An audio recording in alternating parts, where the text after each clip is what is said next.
నా పేరు డాక్టర్ రామ్ గోపాల్. నేను హైదరాబాద్లో దిల్సుఖ్ నగర్లో metro pillar 1552 eSeva road Manjusudha multi speciality హాస్పిటల్లో పొద్దున్న 10 నుంచి మధ్యాహ్నం 2 వరకు ఆదివారంతో సహా ప్రతిరోజు పనిచేస్తాను. నేను మగవాళ్ళకు సంబంధించినటువంటి వ్యాధుల్ని చూస్తుంటాను. మిత్రులు ఛానల్ వాళ్ళు కొన్ని వాళ్ళకు వచ్చిన క్వశ్చన్స్ అడుగుతున్నారు. ఆ క్వశ్చన్స్కు ఆన్సర్స్ చెప్తాను. ఓకే సార్, చాలామంది వయాగ్రా తీసుకుంటుంటారు. అది పని చేయకపోతే ఏం చేయాలి? వయాగ్రా అవసరం ఏంటి ముందు ఫస్ట్ చూద్దాం. అప్పుడు రెండోది పని చేయకపోతే ఏం చేద్దాం అనేది. మగవాళ్ళకు అంగము 24 గంటలు మెత్తగానే ఉంటుంది. వాళ్ళు సెక్స్ ఆలోచన కానీ సెక్స్ ప్రయత్నం కానీ టచ్ కానీ చేసినప్పుడు అది హార్డ్ అవుతుంది. ఈ వేలు 24 గంటలు హార్డ్గానే ఉంటుంది. అయితే దీనికి మెత్తగా ఉన్నది హార్డ్ కావాల్సిన అవసరం లేదు. శరీరంలో ఒకే ఒక ఆర్గన్ మెత్తగా ఉన్నది కాస్త హార్డ్ అయిపోవాలి. That is the requirement. ఇప్పుడు సైకిల్ టైర్ మెత్తగా ఉంటుంది, అది హార్డ్ కావడానికి మనం గాలి కొడతాం. మరి మగవాళ్ళ అంగం ఎలా గట్టిపడుతుంది? చాలామంది మొదట్లో కొన్ని సంవత్సరాల కింద అనుకునేవాళ్ళు గాలితో వస్తుంది, కానీ కాదు. ఇప్పుడు ఈ మధ్య మనకు తెలిసింది ఏమిటంటే రక్తం రావడం వల్ల గట్టిపడుతుంది. శరీరంలో ప్రతి భాగానికి రక్తం సరఫరా ఉంటుంది. మన కాలి గోరు దగ్గర నుంచి నెత్తి మీద వెంట్రుక దాకా మనం ఎక్కడ కట్ చేసినా రక్తం వస్తుంది. రక్త ప్రసారంతో మాత్రమే శరీరం బతికి ఉంటుంది. సో ఈ వచ్చే రక్తము నిలువ ఉండి వెళ్ళిపోకుండా ఉంటే మగవాళ్ళ అంగం హార్డ్గా ఉంటుంది. ఈ హార్డ్నెస్ లేకుండా అమ్మాయి లోపలికి ఎంటర్ అవ్వడంలో ఇబ్బందులు ఉన్నప్పుడు వయాగ్రా అనే ట్యాబ్లెట్ వేసుకోవాల్సి వస్తుంది. ఈ వయాగ్రా పని చేస్తలేదు అని అనడానికి కొన్ని క్రైటీరియా ఉన్నాయి. ఒకటి ఏంటంటే మ్యాక్సిమం డోస్ వాడుకోవాలి. ఫర్ ఎగ్జాంపుల్ వయాగ్రాను సిల్డెనఫిల్ అంటాం మెడికల్ భాషలో. ఇది 100 mg దాకా మ్యాక్సిమం వాడుకోవచ్చు. సో మ్యాక్సిమం డోస్ తీసుకోవాలి. కనీసం 6 times తీసుకోవాలి. కొన్ని మందులు భోజనానికి ముందు తీసుకోవాలి, కొన్ని భోజనం తర్వాత తీసుకోవాలి. ఫర్ ఎగ్జాంపుల్ విస్కీ ఉందనుకోండి, భోజనం తర్వాత తీసుకుంటే దానికి నిష రాదు లేదా నిష తక్కువగా వస్తుంది. అందుకని చాలామంది భోజనానికి ముందు మాత్రమే విస్కీ తాగుతారు, తర్వాత భోజనం చేస్తారు. సో సిల్డెనఫిల్ లాంటి టాబ్లెట్స్ సాధ్యమైనంత వరకు భోజనానికి 1 గంట ముందు వేసుకుంటే మొత్తం ఫుల్ అబ్జార్బ్ అయ్యే అవకాశం ఉంటుంది. ఒకటేమో మ్యాక్సిమం డోస్ తీసుకోవాలి, రెండోదేమో భోజనానికి ముందు తీసుకోవాలి. బాగా ఆయిలీ ఫుడ్స్ అవి తీసుకోకూడదు. తర్వాత లైట్గా తినాలి. హెవీగా తింటే సంసారం చేయడంలో ఇబ్బంది ఉంటుంది. శృంగారానికి రన్నింగ్కు చాలా పోలికలు ఉంటాయి. రన్నింగ్ చేసినప్పుడు కాళ్ళు లాగుతాయి, శృంగారంలో కాళ్ళు లాగుతాయి. రన్నింగ్ చేసినప్పుడు ఆయాసం వస్తుంటుంది, శృంగారంలో కూడా ఆయాసం వస్తుంటుంది.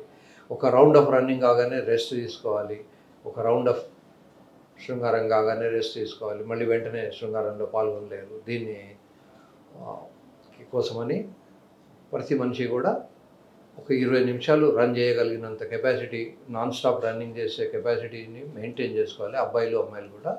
అప్పుడు వాళ్ళు హ్యాపీగా 5-10 నిమిషాలు ఎంజాయ్ చేయడానికి వీలవుతుంది. సో ఫుల్ డోస్ తీసుకొని 6 times కూడా అది పని చేయకపోతే పని చేయట్లేదు అన్న క్రైటీరియా వస్తుంది.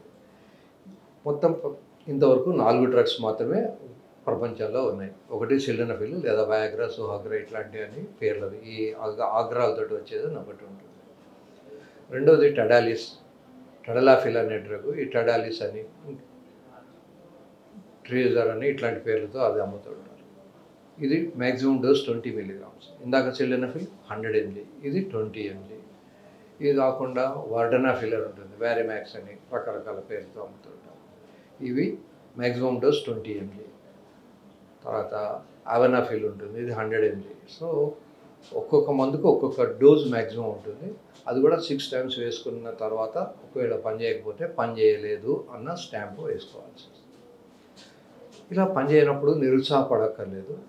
ఒక 20-25 years బ్యాక్ వయాగ్రా లాంటివి అసలు లేనే లేవు. అసలు ఆధునిక వైద్యంలో దీనికి ట్రీట్మెంటే ఉండేది కాదు. చెట్ల మందులు, రకరకాలైనటువంటి క్వాకరీ అంతా జరిగేది. ఇప్పుడు మందులు పనిచేయని వాళ్ళకు సర్జరీస్ ఉన్నాయి. ఏం సర్జరీ అంటే పెనైల్ ఇంప్లాంట్ సర్జరీ అని ఒకటి ఉంటుంది. అంగము మెత్తగా ఉన్నప్పుడు ఇలా ఇంత పొడవుగా ఉన్నా కూడా ఇది మెత్తగా ఉంటే మడత పడిపోతుంది. అమ్మాయి దగ్గరికి వెళ్ళినప్పుడు మడత పడితే లోపలికి ఎంటర్ కాదు. సో అలా మడత పడకుండా ఉండాలంటే లోపల మేము దీన్ని రాడ్ లాంటి దాన్ని లోపల పెడతాం. పెట్టడం వల్ల హార్డ్నెస్ వస్తుంది. దీని హార్డ్నెస్ దీనికి కూడా వస్తుంది. సో ఈ హార్డు ఇది ఎంత హార్డ్ ఉంటుందంటే ఇక్కడ వంగదు, ఇక్కడ వంగుతుంది. ఇన్షర్ట్ చేసినా కూడా ఏం ప్రాబ్లం కాదు. సో దీన్ని ఇంప్లాంట్ సర్జరీ అంటారు. మేము దీన్ని సర్జరీ చేసి లోపలగా పెడతాం. మీరు డౌట్ రావచ్చు, మరి ఇది పెట్టిన తర్వాత మూత్రం వస్తుందా అని. మూత్రం వస్తుంది, ఇంద్రియం వస్తుంది, వీర్యం తయారైతే కింద బాల్స్లో. సో ఇది అయిన తర్వాత పిల్లలు కూడా పుట్టే అవకాశం ఉంటుంది. దీనివల్ల పిల్లలు పుట్టేవాళ్ళు ఆగిపోరు. మధ్యలో ఆపరేషన్లో ఫస్ట్ స్టెప్ ఏంటంటే మేము యూరిన్లో ఒక పైప్ వేసుకుంటాం. అలా వేసుకున్న తర్వాత ఇటు పక్కన మాకు కొంత ఖాళీ స్థలం మిగులుతుంది. ఆ స్థలంలో ఈ రాడ్ పెడతాం. ఇది బేసిక్ అండర్స్టాండింగ్. ఈ ఆపరేషను భయంకరమైన ఆపరేషన్ ఏం కాదు. బ్రెయిన్ ఆపరేషను, హార్ట్ ఆపరేషన్ అయితే రిస్క్స్ ఎక్కువ ఉంటాయి. ఇది అనుకోకుండా అంత పెద్ద హై రిస్క్ సర్జరీ ఏం కాదు. మామూలుగా ఫిట్నెస్ అవన్నీ ఇవాల్యుయేట్ చేసి సర్జరీకి తీసుకుంటాం. ఫిట్నెస్ లేకపోతే ఫిట్నెస్ వచ్చిన తర్వాత కానీ చేయము. సో ఫిట్నెస్ కోసమని వాళ్ళు షుగర్ ఉంటే షుగర్ కంట్రోల్ చేస్తాం. హార్ట్ ప్రాబ్లం ఉంటే ఆ హార్ట్ ప్రాబ్లం ట్రీట్మెంట్ ఇచ్చి వాడిని ఫిట్ అయిన తర్వాత చేస్తాం. పేషెంట్స్ గుర్తుంచుకోవాల్సింది ఏంటంటే ఇకాస్ప్రిన్ లాంటి ట్యాబ్లెట్లు వేసుకుంటే కనీసం 6 రోజుల ముందు, ఆపరేషన్ కన్నా ముందు అవి ఆపేయాల్సి ఉంటుంది. బ్లడ్ థిన్నర్స్ అంటారు, ఇకాస్ప్రిన్ ఇట్లాంటివి. సో వాళ్ళకు మేము సర్జరీ చేసిన తర్వాత 3 days హాస్పిటల్లో ఉండాలి. సర్జరీ కన్నా ఒక రోజు ముందు హాస్పిటల్ ఉంటుంది. సర్జరీ అయిన 48 hours తర్వాత డిశ్చార్జ్ చేస్తాం. డిశ్చార్జ్ అయిన తర్వాత వాళ్ళు ప్యాంటు షర్ట్ వేసుకోవచ్చు. ఆపరేషన్ అయిన తర్వాత 6 weeksకి సంవత్సరానికి యోగ్యత ఉంటుంది. సో ఏ వయసు వాళ్ళైనా చేసుకోవచ్చు. ఆల్రెడీ ఇదివరకు వాళ్ళకి ఏమైనా హార్ట్ ప్రాబ్లం వచ్చి ట్రీట్మెంట్ తీసుకున్న వాళ్ళు కూడా చేయించుకోవచ్చు. స్టెంట్ వేసుకున్న వాళ్ళు చేసుకోవచ్చు. డయాబెటీస్ ఉన్నవాళ్ళు చేయించుకోవచ్చు. బీపీ ఉన్నవాళ్ళు చేయించుకోవచ్చు. కనుక ఇప్పుడు మంచి డాక్టర్లు వచ్చారు, మంచి టెక్నిక్స్ వచ్చాయి. మత్తు డాక్టర్కి లోపల మేము వేసి కుట్టే దారాలు కూడా మంచి దారాలు, వైక్రిలని కొత్త రకం దారాలు వచ్చాయి. వీటన్నిటి వల్ల మనకు best results are available now days. So ఇది అఫోర్డబుల్ కూడా.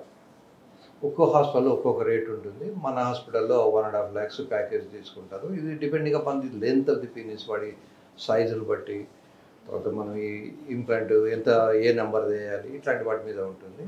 But still it is negotiable. 1.5 కూడా చాలాసార్లు మనం తక్కువ చేస్తాం పేషెంట్ కనుక పూర్ అయితే. So it is negotiable. ఒక్కో హాస్పిటల్లో ఒక్కొక్క రేట్ ఉండొచ్చు. ఒక్కో లాయర్ ఒక్కో రకంగా ఛార్జ్ చేయొచ్చు. అలాగే ఒక్కో డాక్టర్ ఒక్కో రకంగా ఛార్జ్ చేయొచ్చు. ఇన్ జనరల్గా అరౌండ్ 1 to 1.5 lakhs ఉంటుంది మొత్తం త్రూఅవుట్ వరల్డ్లో. మ్యాక్సిమం ఇంప్లాంట్స్ వాడేది ఈ షాస్ ఇంప్లాంట్. ఇది ఇండియాలో తయారైనా కూడా దీనికి చాలా దేశాల్లో డిమాండ్ ఉంది.